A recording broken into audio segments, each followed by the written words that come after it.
ദൈവത്തിന് സ്തുതി. പ്രഭാത കിരണത്തിലേക്ക് ആദരവോടുകൂടി സ്നേഹവന്ദനം. ഇന്ന് ഡിസംബർ മാസം 29-ാം തീയതി 364-ാമത്തെ ദിനത്തിലെത്തി. 3 ദിവസങ്ങളേ ഉള്ളൂ ഇനി അവശേഷിക്കുന്നത്. ഇനിയെങ്കിലും നമ്മളൊരു കണക്കെടുപ്പിന് തയ്യാറാവണം. മുമ്പോട്ട് പോകാനായിട്ട് ചില നല്ല കുതിപ്പുകൾക്ക് വേണ്ടി അതിലും നല്ല ചില തയ്യാറെടുപ്പുകൾ അത്യാവശ്യമാണെന്നാനും. ക്രിസ്തുമസിന്റെ പുണ്യം നഷ്ടപ്പെടുത്തിയവരെ കുറിച്ചായിരുന്നു കഴിഞ്ഞ ദിവസം പുലരിയിൽ ആലോചിച്ചതും വ്യാകുലപ്പെട്ടതുമൊക്കെ. ശരിക്കും ക്രിസ്തുവിന്റെ പുണ്യം നഷ്ടപ്പെടുത്തിയ ആളുകൾ ഒരു നോമ്പിലൂടെ കടന്നു പോകാൻ എന്തുമാത്രം നിർബന്ധം ജീവിതത്തിന് മീതെ വന്നു വീഴുമ്പോഴും നമ്മളിങ്ങനെ കുടഞ്ഞു തെറിപ്പിക്കുന്നുണ്ട്. ഇതിൻ്റെയൊന്നും ആവശ്യമില്ല. ഒരു ദൈവാനുഭവത്തിനായിട്ട് കുറച്ച് വേറിട്ട വഴികളിലൂടെയുള്ള യാത്ര ആവശ്യമാണെന്ന് അവനവനെ തന്നെ ഒന്ന് ഓർമ്മപ്പെടുത്തുന്നതാണ് ഒരു നോമ്പിൻ്റെ വ്യത്യസ്ത വഴികളുടെ ശരിയായ അർത്ഥമൊക്കെ. അങ്ങനെ സത്ര ഉടമകളൊക്കെ അവിടുത്തെ ഭവനനാഥന്മാരുമൊക്കെ ആ തിരുക്കുടുംബത്തിന് നേരെയാണ് വാതിലുകൾ വലിച്ചടച്ചത്. അതിൻ്റെ കൂടി ഓർമ്മയാണ് ശരിക്കും ക്രിസ്തുമസ്. ഈ ക്രിസ്തുമസിന്റെ നന്മ ആസ്വദിക്കാനായിട്ട് കഴിയാതെ പോയ മറ്റൊരു വിഭാഗം ഹെറോദോസ് ചക്രവർത്തിയുടെ കൊട്ടാരവാസികളാണ്. എന്തൊരു രാജാവാണ് ഇദ്ദേഹം അല്ലേ! രാജാവും പരിവാരവും ഉണ്ണിയേശുവില് ശത്രു രാജാവിനെയാണ് ദർശിച്ചത്. ജ്ഞാനികളാണ് കൃത്യമായ വിവരം എത്തിച്ചു കൊടുത്തത്. ഇങ്ങനെ രക്ഷകൻ പിറന്നിട്ടുണ്ട്, നക്ഷത്രം കണ്ടാണ് വന്നിരിക്കുന്നത്, എവിടെയാണ്? അതോടുകൂടി ഹെറോദോസ് രാജാവ് അസ്വസ്ഥനായി. അവനോടൊപ്പം ജെറുസലേം മുഴുവനും. അങ്ങനെയാണ് 1-ാം സുവിശേഷത്തില് വിശുദ്ധനായ മത്തായി ശ്ലീഹ രേഖപ്പെടുത്തുന്നത്.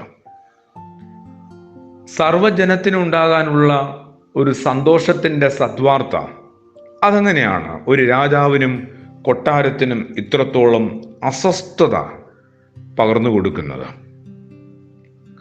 ഒരു കണ്ണാടിയിൽ എന്താണ് ശരിക്കും പ്രതിഫലിക്കുന്നത്? അതിൻ്റെ മുമ്പിലേക്ക് എന്തെത്തിയാലും എൻ്റെയും നിങ്ങളുടെയും ഒക്കെ മനസ്സിനകത്ത് എന്താണ് സ്വരൂപിച്ചു വെച്ചിരിക്കുന്നത്? അതുമായി ബന്ധപ്പെട്ടായിരിക്കും ഒരു മിറർ അത് റിഫ്ലക്റ്റ് ചെയ്യാനായിട്ട് പോകുന്നത്. എന്തൊരു സ്വസ്ഥതക്കേടിലായിരുന്നു ഈ കൊട്ടാരവും രാജാവും പരിവാരങ്ങളും ഒക്കെ. സകല കുഞ്ഞു പൈതങ്ങളെയും വാളിനിരയാക്കിയ കിരാത തത്വം അല്ലേ, എന്തോ ഒരു ഹീനമായ തത്വചിന്തയായിരുന്നു അവരുടേത്. അതാവട്ടെ ഹെറോദോസിന്റെ മേല് തീരാ കളങ്കം തീർക്കുകയും ചെയ്തു. നിക്ഷിപ്ത താല്പര്യങ്ങളും പിടിവാശികളുമുള്ളവർക്ക് ക്രിസ്മസ് അല്ലെങ്കിൽ ക്രിസ്മസിന്റെ രഹസ്യ അനുഭവം ശരിക്കും ജീവിതത്തിന് വെളിയിലാണ്. സ്വയം ദൈവമായി കരുതുന്ന ആ ആളുകൾ, സ്വയം ചക്രവർത്തിമാരെ ധരിക്കുന്നവര് എല്ലാം എൻ്റെ അധ്വാനത്തിൻ്റെ, സാമർത്ഥ്യത്തിൻ്റെ, കഴിവിൻ്റെ, പ്രാപ്തിയുടെ, സമ്പത്തിൻ്റെ ഒക്കെ ശേഷിപ്പുകളും ഫലങ്ങളുമാണെന്ന് തെറ്റിദ്ധരിക്കുന്നവർ ശരിക്കും ഒരു യേശു അനുഭവത്തിന് വെളിയിലാണ്. പറഞ്ഞു വരുന്നത് എന്ത് വേഗമാണ് ചെറിയ ചെറിയ കാര്യങ്ങളിലൂടെ, ജീവിതത്തിൻ്റെ കുഞ്ഞു കുഞ്ഞു കാര്യങ്ങളിലൂടെ ഒരു ക്രിസ്തു അനുഭവത്തിൻ്റെ പരിസരത്ത് നിന്ന് പോലും നമ്മൾ സ്വയമേ പുറത്താക്കപ്പെടുന്നത്. നമ്മളാൽ തന്നെ നമ്മളെ പുറത്താക്കുകയാണ്. ഒരു വർഷം തീരുകയാണ്. ഇനി 3 ദിനങ്ങളേ ഉള്ളൂ എന്ന് നമ്മൾ അവസാനത്തെ കണക്കെടുപ്പ് നടത്തി കഴിഞ്ഞു.